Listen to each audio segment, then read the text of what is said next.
So, hi everyone. My name is Isabelle Giroux. I work as the consultant for Centre de Service Scolaire Rivière-du-Nord, which is based in Saint-Jérôme. And I'll let Caroline introduce herself. Hello, everyone. My name is Carolyn Murphy, and I'm the pedagogical consultant for the Centre de Service Scolaire de Laval. So today we are walking you through a very quick workshop on how to get started in ESL, because we know that there's a lot of new ESL teachers. Some are qualified teachers, but with not, they don't have the field of ESL training. And some of you have a specialty in whatever discipline you have, but you speak English and you want to try out teaching English. So basically this workshop is for you, is to get you started. So very quickly, we're going to go through the two different programs. There's a program in cycle 1 for grades 1 and 2, and there's a program for cycle 2 and 3, which is grades 3, 4, 5, and 6. We're going to get you started in ESL. ESL meaning English as a second language. So you'll get used to our lingo. What are the do's and don'ts? Yes, there's things you have to do and there's things that you cannot do as an ESL teachers. And we will show you a lot of different places and websites and resources to where you can find your tools and LESs, so LES meaning learning and evaluation situation, so your projects that you can do with your students. So 4 things to walk you through today. One of the first things we'd like to share with you is a place to get a lot of information. If ever you go through the websites and the different tools that you have and you see that you need a bit more help, please know that each of our service centers do have pedagogical advisors like Isabelle and myself who are there to help you out. So here is your list based on the school board where you teach or the service center where you teach. You'll also notice that you might see in our PowerPoint the little danger sign, the yellow exclamation point in the triangle. Where you see this information, it's just that the information varies from one service center to the other. So please make sure to speak with your pedagogical advisor or ped consultant to get the correct information for those details. You can notice also, sorry if you just come back, for Centre de Service Scolaire des Laurentides, at this moment in actually August 30th, 2021, there's no one that is responsible for ESL. So eventually there will probably be. So if not, you can always refer to either Carolyn or myself for general questions. So to understand how ESL is in our schools at the elementary level, first of all, most of the schools have in cycle 1, which is grades 1 and 2, an average of maybe an hour of English a week. Some schools may have less, some schools may have more, and this is a school decision. So you have a program, it's a ministry program that you have to refer with evaluation criteria that you have to use. You can't invent your own evaluation criteria. So there's 2 things you have, 2 competencies that you have to go through and evaluate. The first one is to act on understanding of texts, and texts meaning songs, nursery rhymes, storybooks. So you have to read, sing, and activate everything that the students can actually learn from the Anglophone community, Anglophone culture, if I should say. And the second competency is to communicate orally in English. Now, of course, in grades 1 and 2, to communicate orally in English doesn't mean that you will be doing grammar and you're going to be asking the students to complete full sentences. This is not possible. So what does to communicate orally in English would look like? Well, for example, a student could go up to you and say, Miss, blue pen, no. So that would mean that the student doesn't have a blue pen, and that is a way of communicating in English, which is perfect. If you look at the two circles, one is bigger than the other. So your focus here, of course, is the bigger circle. So to act on understanding of text, of course, is worth 60% if we look at the evaluation percentages of the competency, and to communicate orally in English is worth 40%. Now you'll have everything in writing a little bit further. For cycle 1 also, what is very important to understand is that there's no expectations in neither writing or reading, sorry. So you don't expect the students to be able to write. They're going to have a lot of models. They're going to be recopying. They're going to be just cutting and gluing words that they're seeing so that they visually can recognize the global view of the words. And then when we move on in grade 2, yes, they can start writing a little bit, but still you will not be evaluating if they're able to write or read. There's also in grades 2, something that is totally different than in grade 1 that the students will not be doing in grade 1 is sequencing, or sorry, a personalization of text. Whereas, for example, if you give a model of a short sentence, they would be able to personalize that text with picking and choosing different suggestions. So for example, let's say you're teaching, I don't know, fruits and vegetables in a food unit, and the story says, I like green broccoli. Well, if you're teaching colors, then the students would be able to change the color and the vegetable. So I like yellow bananas, for example. Okay, so the student would be able to personalize with his own choice. So that being said, for cycle 1, let's move on to cycle 2 and 3. Now, if you notice, now there's 3 circles being 3 competencies. The first one is to interact orally in English. So meaning interact meaning it's a two-way communication, whereas as they try to communicate amongst 2 or 3 students or with the teacher. The second competency is to reinvest understanding of oral and written text. What has the students understood?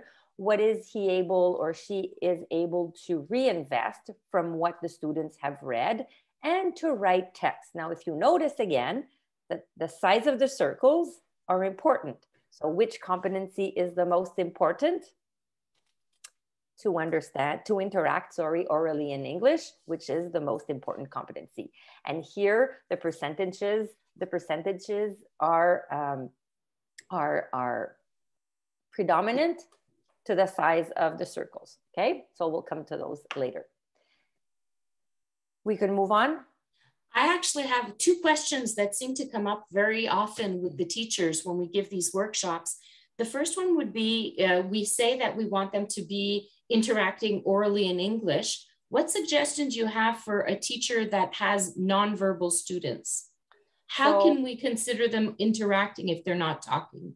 So interacting is very simple at the early stage of elementary. First of all, the teacher has to provide a lot of functional language being what will be the language that the students will need to be able to interact orally. So for example, if I'm teaching how to play Go Fish, which is a card game, well, what would I be teaching? I would be teaching the numbers, the colors, because there's red and black cards. And I would be teaching Jack, Queen, King, Ace, probably. And I would be teaching clubs, diamonds, hearts, and clubs, diamonds, hearts, and spades. And spades, thank you. And spades. And I would, of course, teach the rules.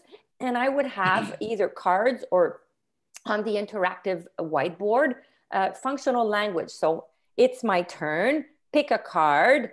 Do you have go fish. So that would be the functional language. And this is how we would be able to observe the students, how they are interacting orally in their teams of 2 or 3 students, and maybe 4 students, on how they play the go fish game. So of course, we don't just let them go and say, well, interact. We have to provide them with the support they need to be able to do so. I mean, let's just think if we were in a Russian classroom and our teacher was asking us to interact, if we had no tools and no support, it would be pretty difficult. So a teacher that does a game like that with the students, if the student is pointing to the right word, for example, go fish, is that considered as communication? Well, in grade 3, I would say yes. But as soon as we move on a little bit further through the school year, of course, the students should be able to start and say and recognize which sentence would go with the right appropriate and say them as well. Thank you. Excellent. And the other quick question was about multi-level. A lot of schools right now are doing multi-level classrooms. And how can a teacher just, what would a teacher do? Say, for example, they're teaching grade 2 and 3 multi-level. Well, there's two different types of multi-level. So there's the cycle 1, cycle 2, cycle 3. So for example, you could have a grade 1 and 2, a grade 3 and 4, and a grade 5 and 6. So that's the easiest one because it's the same program. What I strongly suggest, instead of having 6 different plannings, is that you plan with 3 cycles. So you would have 3 preps. And with your grade 1s and 2, you would do the same unit, the same story, the same song, but your tasks would be a little bit different. So maybe in grades 2, there would be a personalized version, there would be sequencing, but in grades 1, there would be cutting and gluing, and they would be joining into the song. So there would be the same activity or the same theme, but you would differentiate for the grades 1 and the grades 2. And you don't have to have a mix grade 1 and 2 or 3 and 4 and 5 and 6 in the same classroom. You could have a separate grade 5 and a separate grade 6 and still do the same unit, but by differentiating the final tasks in the project. So that being said, for the cycles 1, 2, 3, 4, 5, 6. Now, if you have a multi-cycle, sometimes in smaller schools, this is what happens. There's not enough students to have a cycle 1 and 2, 2, 3, 3, 4, 5, 6. So they create a class 2, 3 and a class 4, 5. Now it makes it a little bit more challenging because it's not the same program. And so we don't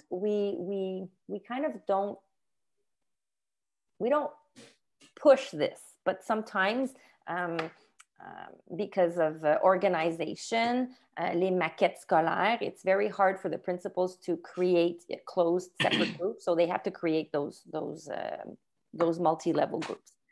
So some schools will have activity books. Some schools will not. They will be using LESs. They will be using projects, learning and evaluation situations.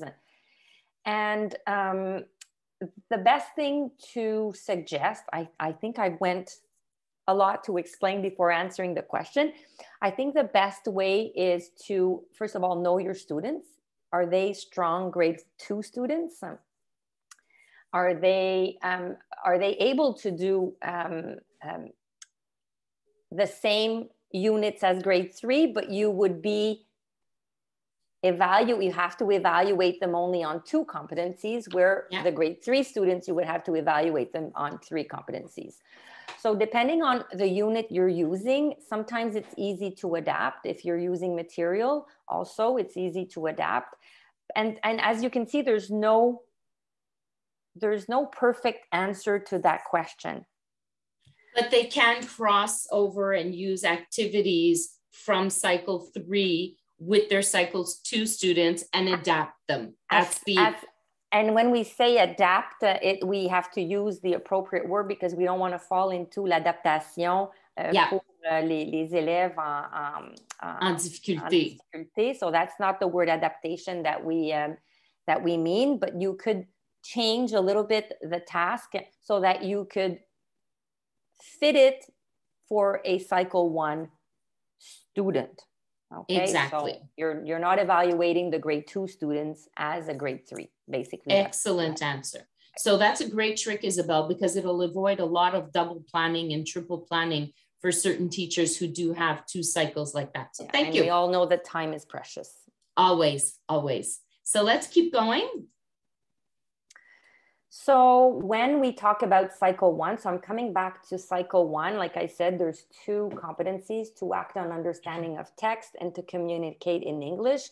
We will provide you on the websites we're going to be showing you where to get the program. So I'm not going to go too in depth with this slide.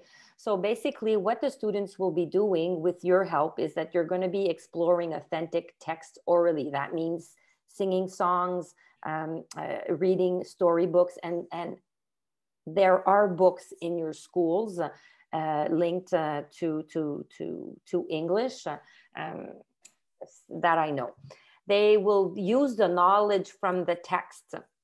So they will be using sentences like stories that are that have a lot of repetition. So they're going to be repeating the stories, and they're going to also be monitoring. So they'll be kind of self-evaluating where they're at as well, where they're learning. And of course, to communicate orally in English, they have to listen to the different messages. So of course, you have to speak English. They're going to transmit simple messages, like I just gave an example. And again, they're going to be self-evaluating often on their own learning. So basically, that's the program 101. If we move to grades 3, 4, 5, and 6, once again, I think I'm repeating myself because, like, again, the circles to interact orally, if you see, reinvesting and to writing texts are inside the interacting. So they're not done separately, they're done inside. So to reinvest understanding of oral text or to write text, I will need to interact. I will need to share my answers. I will need to share my text with a partner. So I will need to ask questions. I can't just write text by myself without back and forth of oral interacting or checking what I've read in a text. So they all work. A lot of collaboration.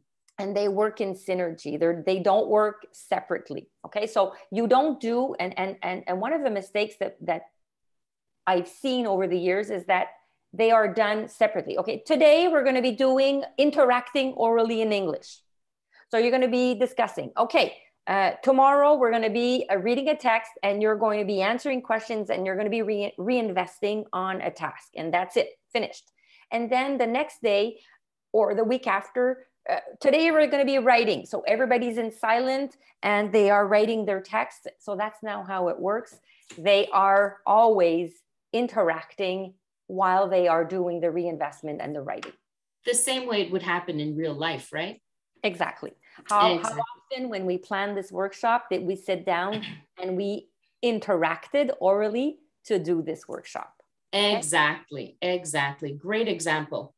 And we also have an excellent tool, Isabel, that was put together a couple of years ago for getting started in ESL. Can you tell us a bit about that? So this was produced maybe 4 or 5 years ago. It's a guide for English. It's a year of teaching in ESL, and it was produced by RACPALS, which is the Regroupement des conseillers conseillères pédagogiques de l'anglais langue seconde, produced by Christine Boisclair and Josiane Ouimet. So there's a mistake there. It's Josiane Ouimet and myself. Both of Christine and Josiane are now vice principals now in schools. And this guide is walking you through each month in August, in September, in November, in December, so on and so forth, as to what you should be doing and thinking of when you are teaching ESL. So in August, of course, there's a lot of things to think about. In September, we have to think about the parent interview night. We have to think about starting to plan, what competencies will be evaluated, so on and so forth. I need to find a photocopying code. Everything is there. in November, what about the report cards that are coming in? Technically in November, not COVID year, there would be a first report card. Now this year it's going to be in January. We'll talk about it a little bit later, but it's a step-by-step guide. And that guide, you will have access on the SNP website, which will be provided to you in a few other slides later on. Excellent. Excellent. You were speaking about a year in ESL, COVID style. I think this is a good point, a place to place this slide. And again, notice that there are those little danger signs. So there are some elements that the teachers should be talking to their pedagogical advisors about. Yeah. So when you start in ESL, there's a lot of things to think about, and you will probably be alone in your classroom, in your school. Maybe it's a big school and so you have another colleague, but most of ESL specialists are alone. So that's why we want to kind of help you out so that you don't feel alone. When we talk about normes et modalités d'évaluation, these are rules that the schools have to go about, and they have to go about and follow the ministry rules. Exceptionally, this year in 21-22, there are two terms. The first term is worth 40%. Can you point out? Yeah, here. Okay, so the first report card is worth 40% and the second report card is worth 60%. That being said, for the first report card, you have to evaluate all two competencies or three competencies, depending which program you are teaching. But if you're teaching, you have to evaluate them all. Yeah.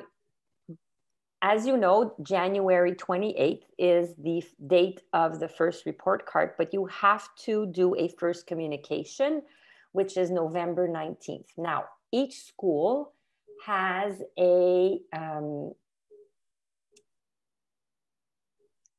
technically, let me just come back to normal years. That first communication was done in October.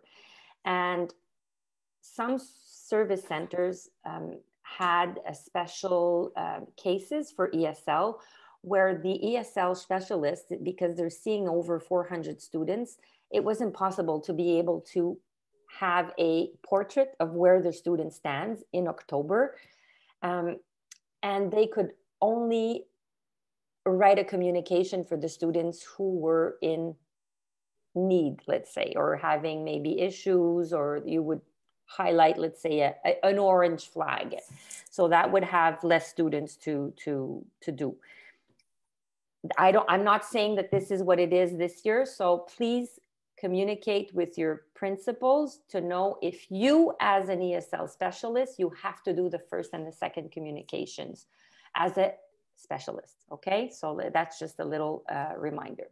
And the communication can be just a sentence that is added to the communication for the whole program that the student is in. Is that right? Yes.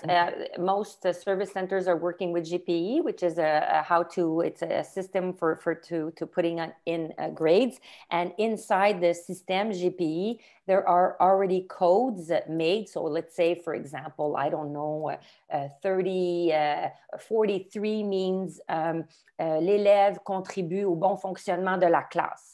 So if you believe Jonathan Tremblay contribue au bon fonctionnement de la classe, then you would just hit in 43 and it would generate. So you don't have to write manually. That's it. Because we have had in the past teachers thinking that the first communication means they have to put together a whole document. That's not the case. No, that's not the case. But still, just validate with your principal and your school team as what is your responsibility as an ESL specialist. Super. Of course, getting organized when you start in, making sure you have your email, your service center email, your username and your password, very useful. What are going to be the trainings this year? Your pedagogical consultants offer a lot of training and support. If you need help, they can go in the school and they can help you out. There's also a parents flyer that is available. Just check with your consultants.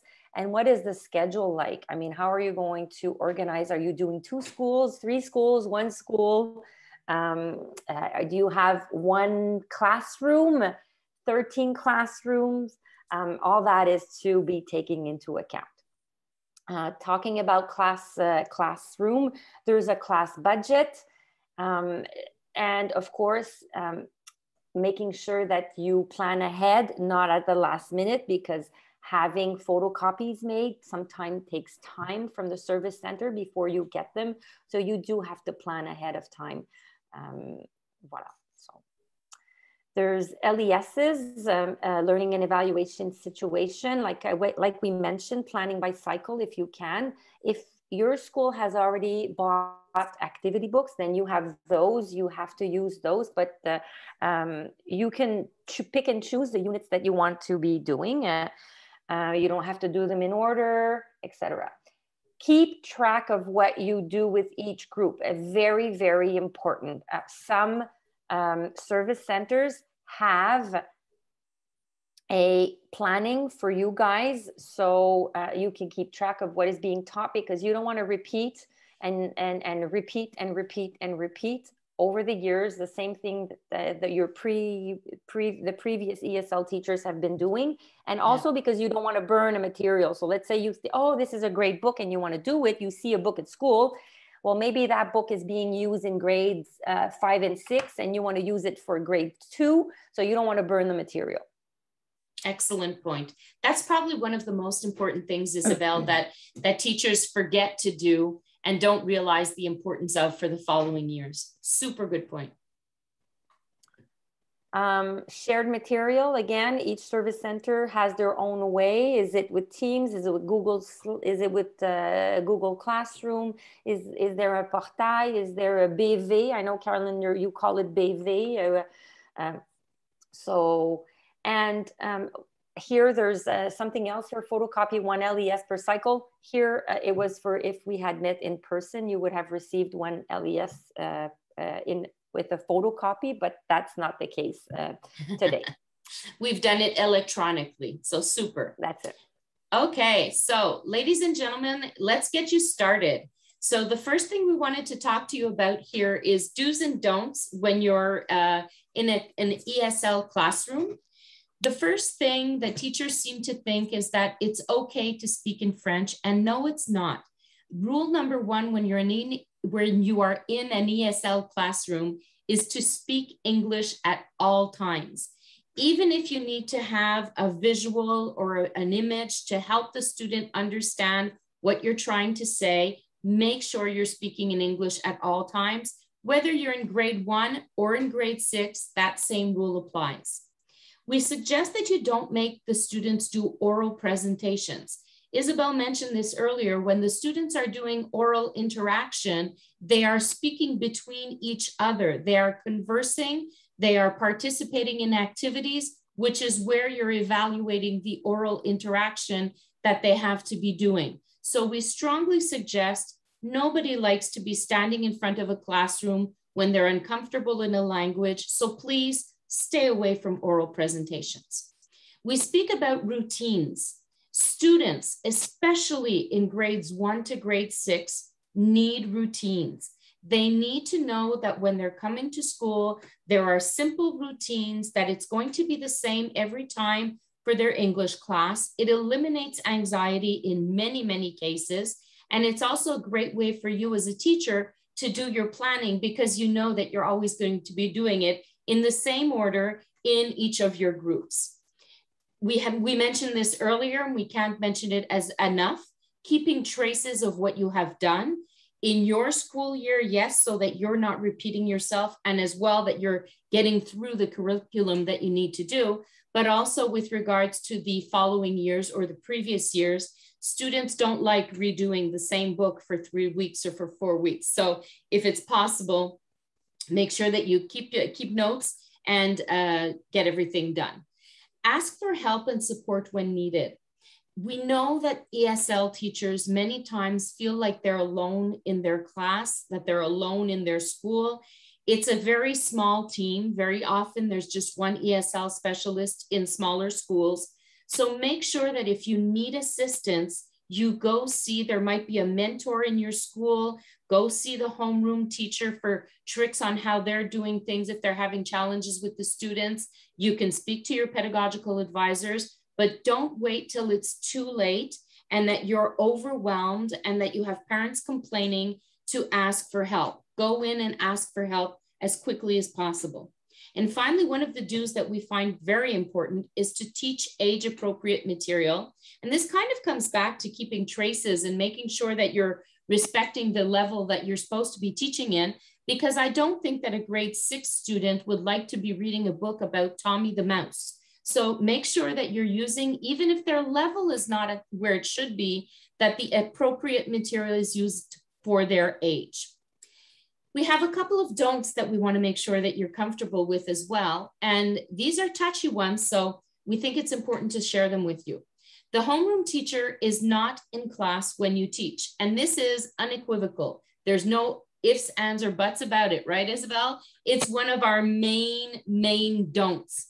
Why? Because the teachers have a tendency of saying that they're going to stay in the classroom and correct while you're trying to take care of the class. Well, first of all, the students won't be paying attention to you. They'll be looking to her, especially if she spends more time in the classroom with these students. So they tend to be looking to her for validation or for, am I allowed to do or to not do things? It is your classroom when you are teaching.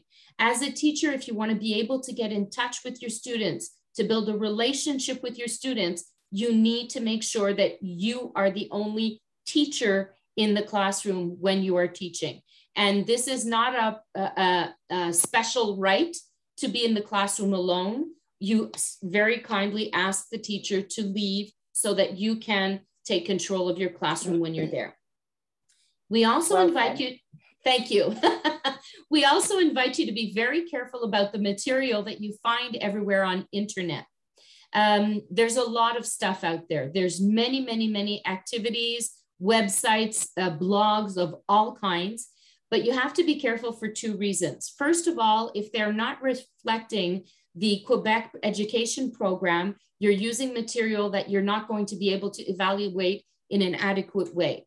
The other thing is that there's American English, there's British English, and there's also English schools. So if you're using material from grade 3 of the Sir Wilfrid Laurier School Board, which is an English school, well, your grade 3 students are not at that level. And they're even further from the level, for example, of a grade 3 in the US or in Britain. So you need to make sure that the tools that you use from internet are appropriate to the level that you're teaching. And we have several websites that we're going to invite you to take a look at. Those are websites that we've validated the activities on and that we know that we have quality material on there so that if you don't have a textbook, you can turn to those websites. And the other challenge is that when you start going everywhere on different websites, you fall into a rabbit hole and then you get lost in it and you have so much material, you don't know what to do. Do you agree, Isabel? Oh, totally. How many times have people called and said, I don't know what to use, there's so much. Don't accept being told, don't erase what I wrote on the board, I need it for later. Again, I come back to the, yes, if I can just say, because sometimes you have your homeroom teacher, so you're going into a homeroom class. So the homeroom teacher started doing, let's say, a math class or a French class, and then comes in English, and then they say, well, we're going to continue after the English class. So then this is where this would happen. Or at the end of the day, they plan on redoing it for the next morning. So that's when it comes. So it's that kind of example where it says, don't erase what I wrote on the board. I need it for later. Yeah. And at the same time, it's interesting to make sure that you make sure that in the classroom, you have space that's kept for you. A board where you can put your functional language on, tools that you can keep in the classroom if need be. So it's important to keep your place if you can. We tell you that don't think you can do it all. And Lord, we know how many people out there are overachievers, and we know that you really wish that your students could be bilingual from day one and that they could finish grade 1 having complete conversations in English, but that's not realistic. Make sure that you're following the program and you understand that every student that you have in your classroom, by the end of the school year, if you're able to make them better than what they were and you're dragging them towards the top and not towards the bottom, you're doing great. So don't be too hard on yourselves, because it's important to make sure that we keep you there healthy and happy until the end of the school year. We tell you to not redo the same projects that were done in previous years. And this is exactly the examples that we were given a little bit earlier. You have to be careful for that when you're in multi-level classrooms. And even when you're in a regular classroom, you don't want to be burning the material, as Isabel said before. And I would just add to that, also be careful when you choose an activity to do. If the activity says it's worth 6 hours, well, take the time to do the activity. It has several steps and you want to get through it all. That's another thing that we often find the teachers calling us and telling us, well, I've been through the whole activity book and we're in November or December. That's impossible. Take the time to do the activities and let the children absorb the information. It's okay if you don't do 100% of the activity book. Make sure that they understand what you're covering. And finally, well, that was the last one we had on there. Don't do the projects that were done in previous years. Do you have anything you would add to that, Isabel? Nope. Well, we're good with that. Okay, so at this point, we're going to be taking you to the websites that we as PED consultants think you should be looking at for your teaching. So Isabel? I'll walk you through, yes, I'll walk you through the important websites where we think, you know, it's important to find information. So the first one is the Speak. So if you just maybe point out, yes. So the Speak website is basically la Société pour la promotion de l'enseignement de l'anglais langue seconde au Québec. So this is our ESL association of ESL teachers. So if you want to attend the convention, you want to go to different workshops, there are also material there. We suggest that you register to be able to take part of this wonderful community that we are. We're going to go down a little bit. Récit, which is le récit, le domaine national du récit, le domaine des langues. So this is everything in linked with les outils technologiques, so being computers and resources that are available online. We have amazing resource people, Sandra Lane, Nadia Laurando, Martin Tremblay, and Diane Stankovich, who are part of the ESL team. So if ever you want to try out different projects in linked with technology, so with iPads, Chromebooks, whatever, you can just go and refer to this website. I'll move on to the ESL Playground to the right. This is a website that was created by Émilie Racine. She's a pedagogical advisor, counselor from Commission Scolaire Port-Neuf. And there are, can you click on it maybe so Sure. you can show? Yes. So basically there's a lot of material in the tabs. Yes. So cycle 1, cycle 2, cycle 3, there's a lot of LESs out there. And those are the types of things that you need to look for on internet. These are linked with our program, our Quebec ESL program. Okay, so this is, so for example, I Love My Shoes, the camp songs, nursery rhymes, Happy Birthday Winnie, and most of them are also linked with a storybook or a book that is found on YouTube.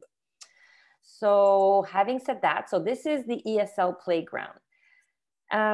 The ESL Insight is the ministry website where all the ministry tools are there. So you have the program, you have the handbook. So your section would be elementary. So you would have the different resources. You would have programs, the efficient documents. Some Speak workshops are also there if you want to push a little bit further and see what workshops were being offered. So this is also a go-to website. We've been told that this website will be put down but they've been saying this for the past 2 years and it's still there. So take advantage of it, it's still there. Another website, this is a distance teaching website that I've put together last year for every project, so for the elementary level. And please don't pick and choose projects for another level, because you don't want to learn, you don't want to burn the material. So this, for example, cycle 1, this is for distance teaching. They were projects, ESL activities, but you could still do them in class. So very easily adaptable. Very easily adaptable. So for example, if you want to do brown bear, what do you see? That's a storybook. So you can use a storybook and do the activities with the students in class. And it's the same thing for all the others, the other projects. Okay, so here you have a ton of LESs on this website. So you want to put this website in your favorites again. Absolutely. Yes. And the Facebook and Instagram on social media, it's a dynamic, no, there's no link on it.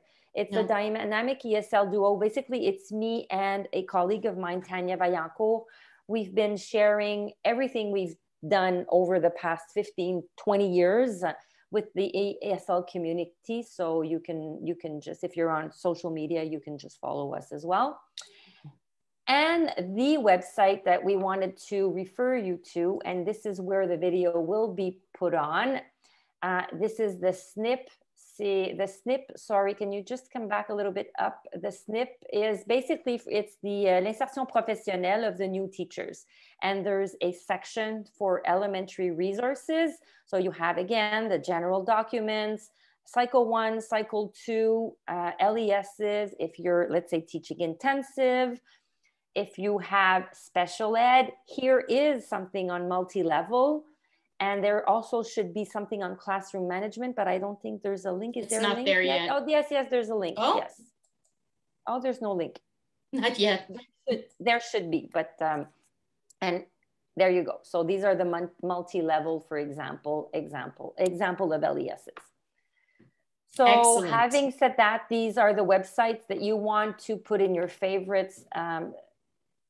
This will be very useful. When you're going to be going on your, let's say an LES, well, there's going to be a teacher's guide. There's going to be a student booklet. Student booklet means that you have to photocopy the student booklet for the students to be able to write. Will it be done electronically? Will they be using a Chromebook or an iPad? Okay, which competencies are being evaluated? So all this, you have to think about this.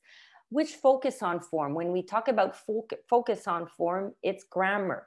So every project has a focus on form. Maybe it's adjectives, maybe it's a simple present. Every focus on form is done in context. It's not individually isolated activity. Today, we're going to be doing the simple past, and then that's it. We're not touching it anymore. So it's done in context. What extra material will I need? So I was giving the example of playing the Go Fish. Well, what do I need? I need cards for how many deck of cards will I need for my groups of 2 students? Is there a board game? What text will I need? Do I need a storybook? Do I need a YouTube link? Do I need a song? So you have to think about that. And of course, visual support. All the vocabulary that is done, that is repetitive, you would have on a poster, the vocabulary you want your students. There would be a picture with the word underneath it. So you'll have samples and you can see all those as well. Super.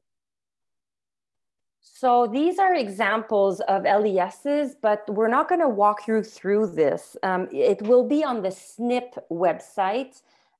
So for example, the example of a LES for the first times when you come in September is cycle 1, which is called Welcome to English Class. So if you just click quickly on the link, you have, for example, again, a grade 1 booklet and a grade 2 booklet. Okay, and you have the Word and the PDF version. So you can modify it. And thanks to Lisiane Dallaire, who is a colleague of mine, she's the one that created it and so shared it. So this is what it looks like. So here you would download it and you would have the Word version if you wanted to modify it. And you have the PDF version to send out to BCE or the photocopying Xerox or whatever system you're using at your service center. Okay. So this is an example of cycle 1 LES. If you come back to the PowerPoint, Carolyn. Mm-hmm. Whoops. And then there's an example of a cycle 2 and a cycle 3. We're not going to walk them through. It's basically the same thing, okay? And they will be deposited on the SNP website. So, yes, so this is on the SNP website. So if I click on the elementary cycle 1, this is where the arrow is. This is where I would click to have access to the different LESs that are available. And of course, you have other tools. You have a handbook on using English in the classroom. So Carolyn mentioned that speaking English is important from day 1. And the flashcards and self-monitoring. So how to self-monitor the language. Okay. And these are all the examples that you have access to of all the LESs, the projects that you can do in cycles 2 and cycles 3. So you're not left alone. And this is just one website. The other websites give a lot of tools as well. Yes. So go ahead. Yeah. Go ahead, Carolyn. So they have homework to do. Yes, they do have homework to do. When you're a new teacher, you want to make sure that you have your Google Drive, Teams, or your CSS account. Make sure that you have your schedule. You might be teaching in more than one school, so you want to make sure that your schedules are set up for each of the different schools that you're going to be teaching in. Make sure that you have all the material that you need for each of the classes. Isabel mentioned that some classes use workbooks, whereas other classes will be using activity sheets. So just make sure that you know what has been planned. You don't want to wake up in December knowing that you were supposed to have been using a workbook and haven't touched it. You want to be looking at planning tools. You need to be doing your planning over the course of your year. They're available on the agenda, electronics, copybooks, etc. There are examples on the different websites that you may have, but just be thinking on a yearly basis, by cycle, and then by month as well. The document normes et modalités, Isabel mentioned this earlier too. They are all available on the SNP websites, but you need to be looking at those to know what you're going to be evaluating. Computer or electronic device, and I would add to that, make sure that if you're in a classroom where they have a whiteboard, you know how it works, so that when you get there, you're able to use it properly and not have to spend 12 to 15 minutes of your 1 hour that you have just trying to figure out the whiteboard. And then again, as Isabel said as well, the material that you plan to use, be it electronic copy or printed. So those are important things that you have as homework once you have gone through this video. We would also like you to think about whether you're sharing a classroom or if you have your own classroom. Of course, if you have your own classroom, you can set it up the way that you want with your functional language posters, maybe a little book reading corner, the different competencies. The alphabet will probably be up there already because the French teacher will be using it as well. But do make sure that you have a little section in the classroom where you can put your competencies or posters with magnets that you can take down if you need to.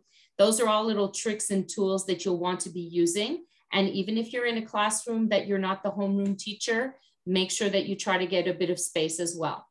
Not everybody is sharing a classroom. So the other option for many people is a trolley.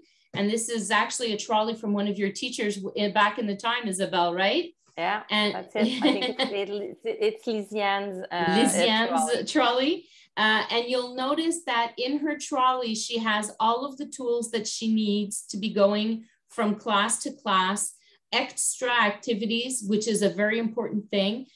Children often do not misbehave because they're misbehaving. They misbehave because they're done their work and they need to be kept busy. So always have a bit of extra activities for your different students. Magnets, picture dictionaries, photocopies, drawers with extra glue, scissors, extra pencils, and so on. As we mentioned earlier, when you're, especially in cycle 1, you will be doing a lot of gluing and cutting out. So make sure that you're able to do that and try to plan for a plan B. Always think about making sure that if anything happens, you want to have extras so that you can do the activities that you had planned. Well, that brings us to the end of this presentation, Isabel.